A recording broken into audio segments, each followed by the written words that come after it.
So there's 6 things to keep in mind. The first thing is they're going to want to keep you. Well, most people think after they sell their company, they're going to cash the check, go to Aruba and sip fruity drinks. That's not the way it goes. You're going to need to stick around at least for a transitionary period to teach them the business. The second one is they're going to fire you. You go, whoa, wait a minute, Jim. The first one was they're going to keep me and now they're going to fire me?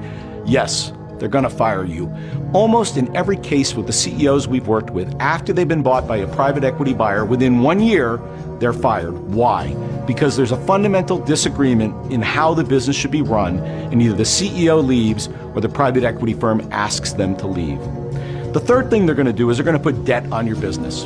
Why? Because they can, and that's part of their model. So you have a zero debt mentality. You're going to need to get comfortable with debt because that's how private equity firms maximize their return on their investment, by including debt. The fourth is sacred cows are all on the table. So if you've got a cousin in the business that's not performing, or an aunt, they're on the table, and odds are if they're a non-performer, they're not going to be around for very long. So if there are any sacred cows in your organization that don't make sense economically, they're going to get attacked.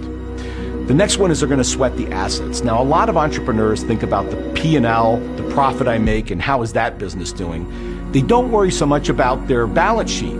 But the balance sheet is where the private equity firms are going to work hard. So they're going to make you sell inventory, increase payables, and reduce accounts receivable to maximize the cash coming out of the business.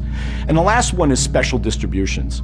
If the business begins to make profit and they have accumulated wealth, they're going to do special distributions to themselves. Why? Because they can. And because it begins to take cash off the table so they can begin to play with house money. So if you're not comfortable with those things, a private equity buyer may not be for you. But if you are considering it, be ready for those 6 things to happen.